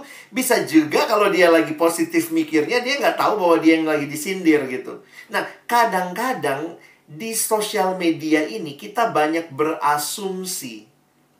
Asumsi itu adalah begini, saya berpikir dia seperti ini. Nah, itu asumsi. Hanya ada di pikiran saya, tapi belum tentu di pikiran orang. Makanya cara mengatasi atau cara membuat tidak banyak asumsi, kita harus komunikasi. Komunikasi itu adalah upaya mengurangi asumsi. Jangan cuma jadi jago sosmed. Kalau itu memang benar temanmu, kamu perlu ngobrol pribadi dengan dia, ingatkan dia. Jadi bukan masalah ngajak perang di sosmed, tapi dalam relasi sehari-hari itu tanda kutip, kita mau nggak membawa dia dalam perdamaian. Misalnya, gue pengen ngomong sebentar dong. Gue tahu nih pasti sulit buat lu ya putusin pacar lu yang beda agama. Ya gue akan dukung doa, tapi gue cuma inget Tuhan ngomong kita harus berpasangan dengan sesama orang percaya. Jadi kita nggak sedang menghakimi. Lu putus nggak? Kalau lu nggak putus, lu berhenti jadi teman gue. Bukan itu. Tapi kita tahu itu nggak mudah. Kita aja kalau kecanduan hal tertentu juga nggak mudah kok keluarnya. Dan kita secara empati mengatakan, I will pray for you. Will you join with me? Kalau dia bilang, gue nggak suka lu campurin hidup gue. Ya minta maaf. Tapi gue pikir gue harus lakukan ini sebagai sahabat. I will pray for you. Nah ini memang generasi yang kita mesti sadar ya. Makin lama kita seperti ini, sosmed itu bisa jadi tempat kita bersembunyi dari kerinduan menegur, kerinduan untuk memberikan dorongan. Jadi semua tuh rasanya, kalau saya udah buat di sosmed, udah bebas, udah beres. Mungkin itu.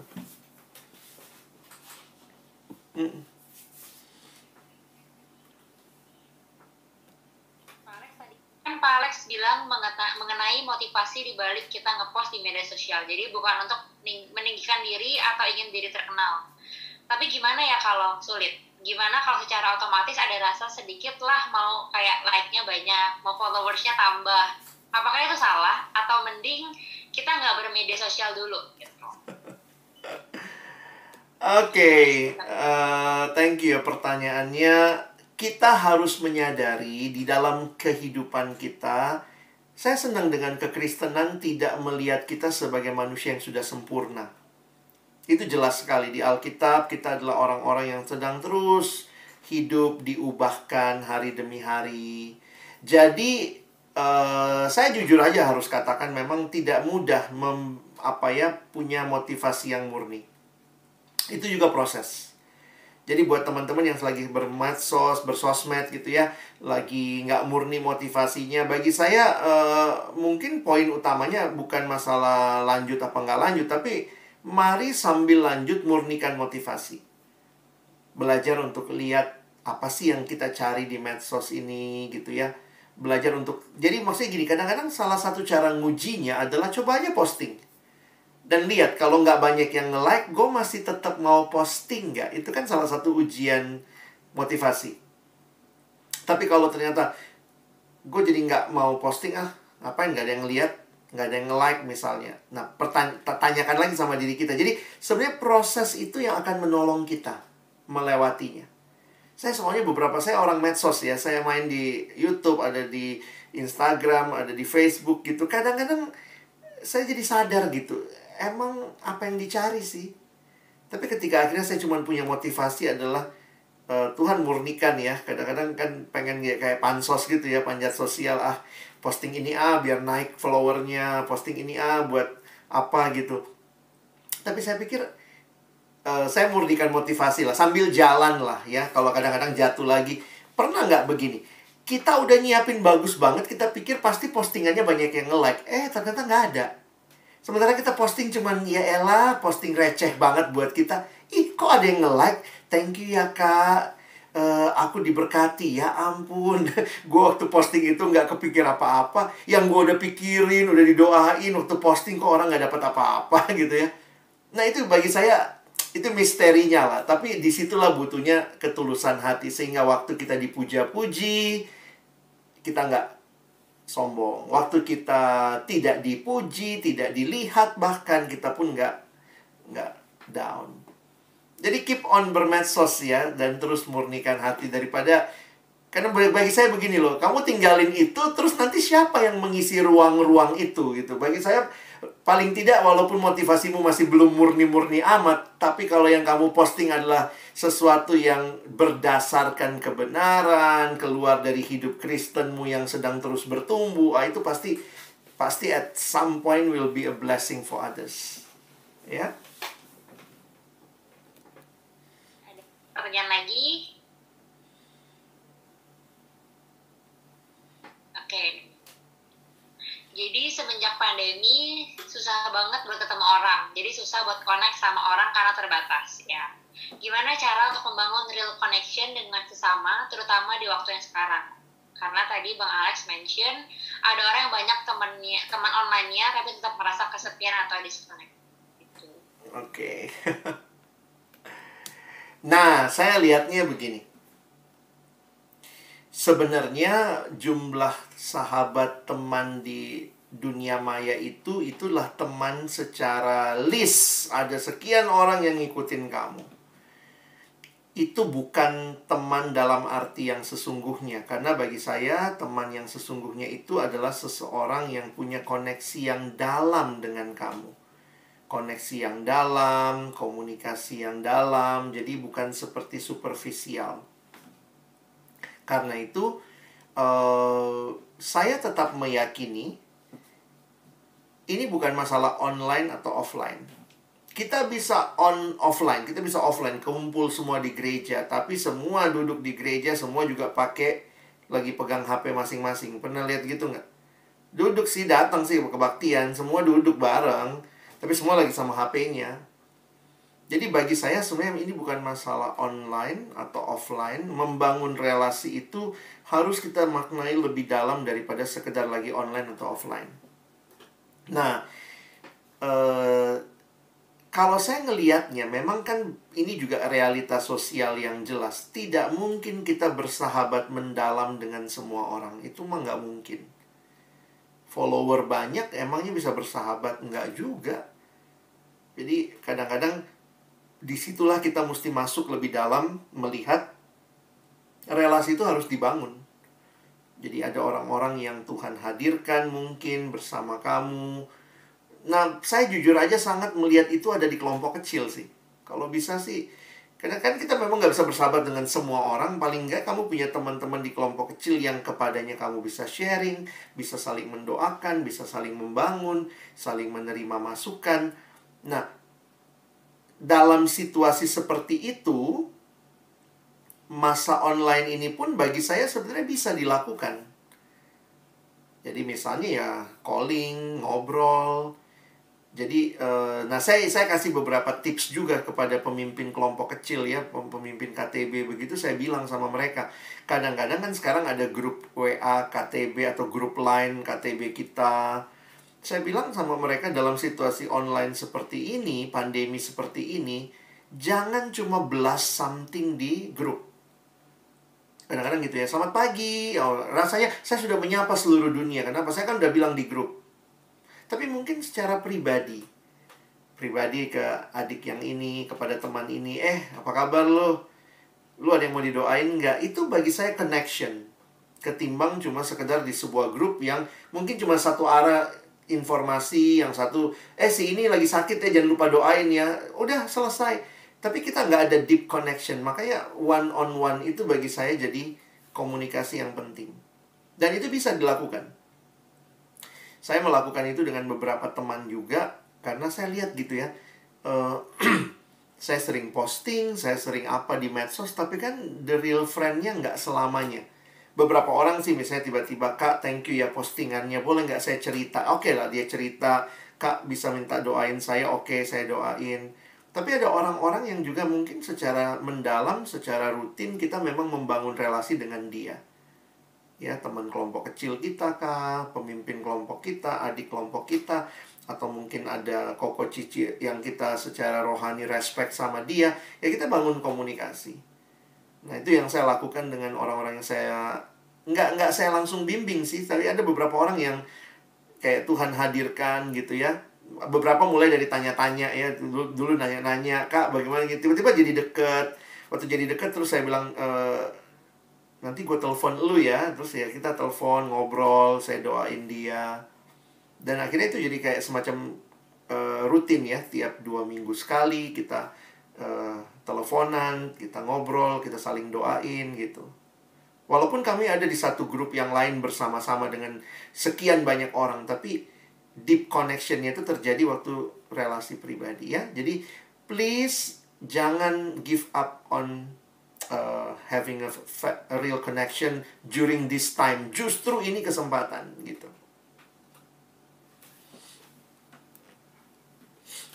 pertanyaan lagi. Oke nih, ingetin lagi ya buat teman-teman kalau masih ada pertanyaan bisa langsung chat ke Ko Markus. Oke, next pertanyaannya, bagaimana menanggapi orang yang eksis banget di sosial media, tapi pas ketemu orangnya diem? Berasanya kayak ada dualisme di dalam satu orang. Apakah sebenarnya karakter aslinya itu yang di sosmed atau pas ketemu itu lain? Oke, ini real banget. Thank you ya pertanyaannya ya.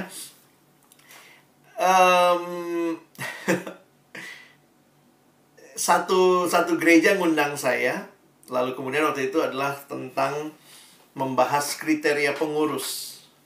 Jadi mereka lagi mau cari pengurus remaja, pengurus pemuda lah ya. Mereka mau cari pengurus pemuda. Lalu kemudian mereka lihat lah. Biasa kan selama ini kita lihatnya pengurusnya harus rajin kebaktian, harus anaknya baik ya, ramah sama orang begitu ya. Terus ada pertanyaan mirip kayak begini nih. Kak, penting nggak ya salah satu kriteria pengurus adalah apa postingan dia di medsos? Karena dia ngelihatnya gini, ini orang tuh kalau di medsos Kak ya, dia tuh begini. Jadi ada sisi-sisi yang dalam penampakan kriteria pengurus yang selama ini konvensional, dia masuk semua tuh. Baik, rajin datang. Tapi kemudian ada karakter pribadi dia yang di medsos ternyata suka posting berita hoax. Di medsos dia senang dengan posting-posting. Dia sebenarnya nggak posting ya, dia suka repost punya orang. Tapi yang dia repost itu ternyata entah nggak bener, entah beritanya vulgar. Jadi teman-temannya ngelihat, masa pengurus begitu? Nah, jadi saya jadi keinget ya dengan pertanyaan hari ini, yang real itu yang mana? Nah, teman-teman jujur aja, inilah kita butuh pengenalan mendalam. Ya, pengenalan mendalam karena saya melihatnya begini. Manusia itu makhluk yang kompleks. Dan cara kita mengekspresikan diri kita itu juga berbeda. Contoh aja lah, nggak usah jauh-jauh. Kamu di rumah sama di gereja sama nggak kelakuanmu? Jadi jangan bilang dulu di medsos dah gitu. Di gereja bisa jadi kamu nyapu ruang pemuda, bantuin angkat-angkat sampah. Di rumah, who is the real you? Jadi poin saya adalah sebenarnya begini. Being true to ourselves itu proses juga. Dan di dalamnya melibatkan kita kenal Tuhan, kita kenal orang lain. Makanya saya sangat melihat komunitas itu penting. Nah, salah satu yang saya kagum sebenarnya dengan kalian di GKBJ, sejak dulu, sejak kalian remaja, pemuda, saya lihat itu komunitas kalian sangat kuat. Saya harap masih seperti itu. Ada sahabat-sahabat yang bersama-sama sedang bertumbuh bersama, saling mengingatkan, sehingga the real me itu akan muncul lebih kuat ketimbang sekedar my fake ini ya. Nanti di rumah begini, ini. Memang itu proses. Jadi kalau kamu tanya yang mana the real orang itu, ya mungkin pertimbangkan pertanyaan saya, which one is the real you? Yang di gereja atau yang di rumah? Kalau kamu bilang, saya udah sama kok, yang di rumah sama di gereja, saya udah, itulah diri saya apa adanya. Puji Tuhan, berarti you find your real you. Nah, apakah yang di medsos? Karena saya melihat begini ya, medsos itu ada beberapa kali kita bisa anonim. Ada beberapa kali kita bisa hanya posting kepada close friend. Itu saja, medsos aja ya, untuk misalnya Instagram lah, kita lagi main di Instagram. Di Instagram dengan adanya kesempatan posting kepada close friend, menurut kamu jadi the real you nggak? Karena bagi saya kenapa ya harus dia bedakan, ini posting ke orang banyak, ini posting hanya ke close friend. Jadi sebenarnya ada sisi-sisi kita yang mungkin bukan masalah real apa tidak, tapi ini yang kita rasa it's good for public, yang ini nggak good for public. Dan ingat, itu pun penilaian orang berbeda. Kamu dengar penilaian saya tadi ya. Saya ngerasa, ya kalau itu memang kebenaran, ya posting aja buat semua. Kenapa sih ditutup-tutupin? Tapi ada yang bilang tadi, Kak, daripada ngajak perang, mendingan saya tutupin. Tapi saya pengen posting, ya udah. Nah sekarang poinnya adalah, dalam pertumbuhan kita, we will find the real us, the real me gitu ya. Mungkin itu ya, itu berkaitan sama identitas tuh. Oke. Nah, next pertanyaannya, gimana cara kita menyikapi kalau ada teman yang senang curhat, keluhan di sosmed, tapi followersnya emang cuma sedikit, yaitu sahabat-sahabatnya aja. Tapi katanya dia melakukan hal itu emang karena mau curhat aja di sosmed, meskipun dia juga udah curhat di realitanya. Oke, thank you ya. Banyak remaja, pemuda yang saya lihat memang seperti ini. Satu sisi, oke, balik lagi itu hakmu lah ya. Karena itu dunia yang kau ciptakan, accountmu dan seterusnya. Cuma, satu sisi yang saya lihat begini. Kalau kita masuk lebih dalam kepada persahabatan, kepada hidup bersama, harusnya kan sebenarnya kita jadi tempat atau jadi teman yang bisa saling curhat. Ini refleksi juga. Bagi saya ini refleksi buat gereja, buat persekutuan, buat sahabat. Refleksinya belum tentu gereja salah ya, tapi maksudnya begini. Apakah gereja persekutuan sudah memberikan menjadi tempat yang nyaman untuk orang curhat? Kenapa sampai dia curhat di sana? Jangan-jangan memang yang real di sini dia nggak nikmatin. Bisa jadi seperti itu. Jadi, kalaupun dia tetap curhat di sana, poinnya adalah kalau buat saya begini. Apakah dia punya teman yang real, yang bisa memberi masukan, bisa puk-puk pundaknya kalau offline, bisa kasih encouragement, word of encouragement buat dia. Dan mungkin orang yang seperti ini harus ditolong untuk melihat bahwa sosmed itu tidak bisa puk-puk kamu, tidak bisa peluk kamu, tidak bisa supporting kamu ya. Poinnya adalah hanya memberikan tempat untuk kamu curhat. Jadi kita menolong dia untuk curhat lebih jauh lagi. Nah, buat saya kalau ada yang seperti ini, tips and triknya sederhana ya. Kalau dia curhat begitu-begitu, ya teman-teman sebagai temannya jangan lupa tanya. Gue prihatin juga ya lihat status lu, tapi emang hidup kayak gitu kali ya. Lu boleh cerita nggak apa yang terjadi? Jadi maksudnya gini loh, kita udah tahu dia curhat di situ nggak ada yang dengerin beneran, yang cuma paling orang nge-like. Ayolah, as a real friend, do something extra mile, do something for them. Jadi mungkin itu juga jadi cara kita tahu kondisi dia. Ya ini kalau di kondisi pelayanan remaja tuh, beberapa remaja tuh kalau ngobrol begini nggak mau ngomong. Mau ngomongnya kita taunya, oh dia begitu karena di Facebooknya, di Facebook lagi remaja sekarang pakai IG, di IG story-nya gitu ya. Nah, maksud saya gini, sebagai pembimbing remaja, kalau udah lihat seperti itu, what to do? Jangan marah, jangan langsung gini. Jangan lupa ya, kamu harusnya curhatnya ke persekutuan dong. Ini kan saran yang Tuhan berikan untuk kamu. Tapi pelan-pelan, supaya dia tahu bahwa ada the real person yang sedang baca status dia dan memberi respon, yaitu kamu, temennya, yang menawarkan lebih daripada sekedar dengerin, tapi mau doain ya. Saya lagi terkesan lah, beberapa teman di masa-masa pandemi ini benar-benar doain loh. Jadi waktu itu satu teman bilang ke Alex, saya boleh nggak doain pergumulan kakak? Ya saya bilang ya, namanya kan dia WA gitu ya. Nah udah silahkan, seneng juga kan ada yang doain ya. Terus kemudian udah, kok lama nggak dibalas-balas sama dia ya? Saya bilang, iya thank you ya udah doa, thank you mau doain. Nggak lama dia kirim voice note teman-teman. Dia kirim voice note dan dia berdoa. Saya sampai nangis loh waktu dapat itu. Dia doain saya, benar-benar doain. Banyak kali kita cuma ngomong, iya nanti gue doain lo ya.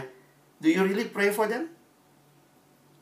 Can you just tekan mic-mu, say word of prayer buat dia saat itu juga?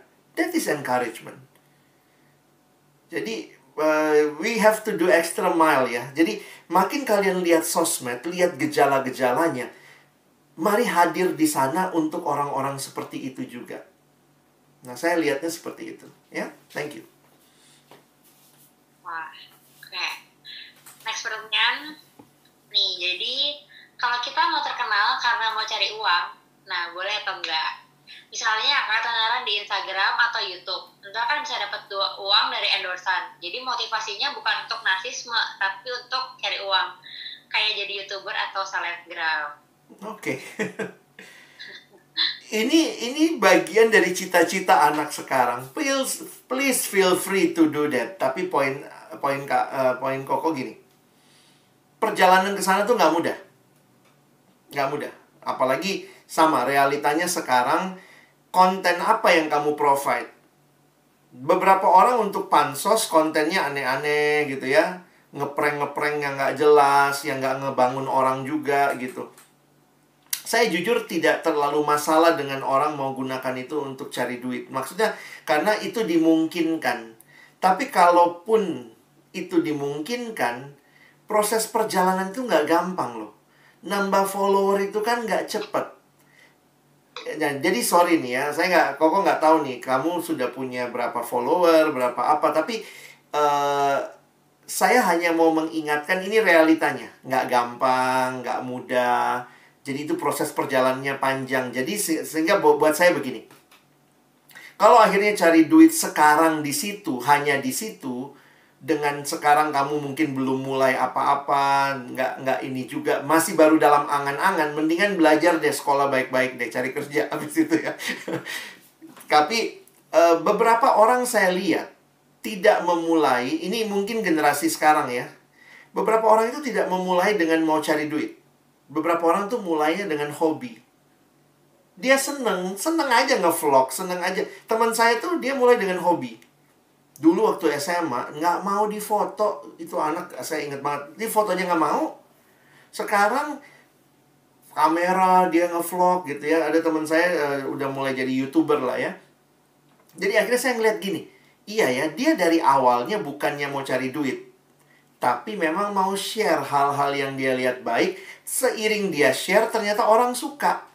Mulai banyak follower. Nah, sekarang dia mulai cari duit. Dalam arti dia monetize, lalu kemudian sudah dapat duit dari situ. Lalu lama-lama dia mulai berpikir. Nah, sekarang dia lagi mempertimbangkan mau lanjut kerja atau tidak. Karena dia melihat juga dari YouTube, paling tidak dia sudah mulai bisa punya penghasilan. Tapi itu prosesnya lama dan dimulai dengan hobi. Saya lihat beberapa remaja sekarang langsung bilang mau jadi YouTuber, cari duit.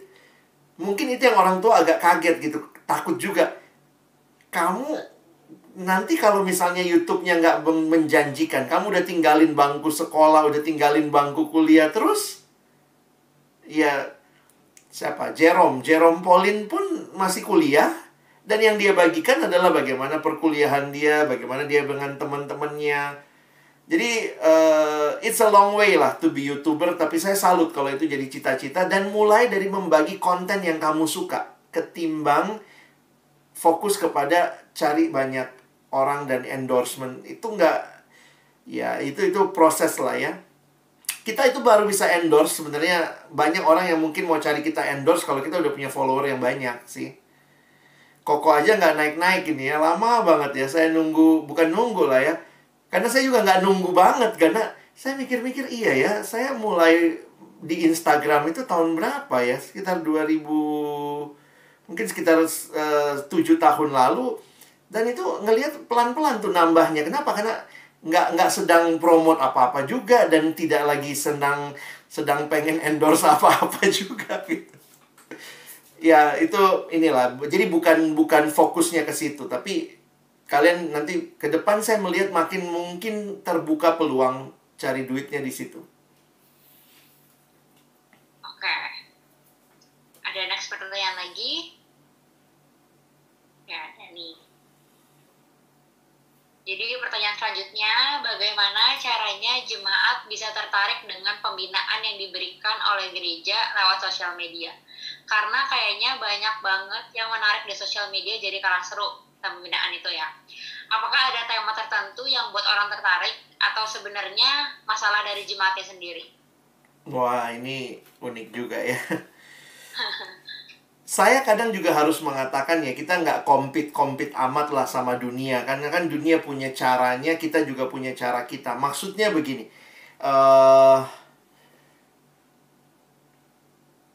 banyak kali saya melihat di gereja itu penyebaran karunia-nya kurang pas. Gimana? Yang saya maksud sebenarnya begini.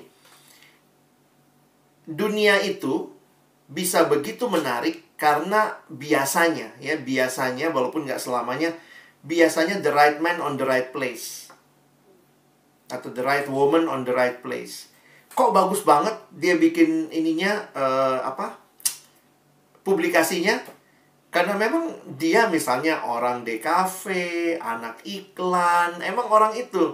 Nah di gereja, kadang-kadang kan penyebaran karunianya nggak sama. Kita nggak punya anak DKV, jadi siapa yang bikin poster? Ya udah pengurus yang ya kanvanya, level kanvanya. Jadi kan kalau kalian orang desain, ngerti lah ya, kita yang cuma pakai Canva dengan yang pakai Photoshop kan tahu lah kelasnya ya. Jadi jangan heran yang sana mungkin lebih menarik. Kalau saya sih logika berpikir sederhananya seperti itu. Poinnya bagaimana? Tentu Tuhan tidak minta kita juga secanggih dunia. Karena mereka kalau di dunia tanda kutip itu kan dibayar. Jadi mereka bisa sebagus itu. Kualitas gambarnya digedein nggak pecah. Jadi kadang-kadang kalau kita mau compete sama dunia, saya lihat di gereja nggak sama sebaran karunianya. Nah cuma di sisi lain, coba maksimalkan karunia yang ada juga. Ya kalau memang yang ada adalah ahli Canva daripada ahli Photoshop ribet, mesti buka laptop ini di HP aja bisa bikin poster. Ya jadilah ahli Canva yang berfaedah buat jemaat begitu ya. Dan mulai coba kembangkan. Makanya kita coba latih skill. Kalian kan masih muda-muda ya.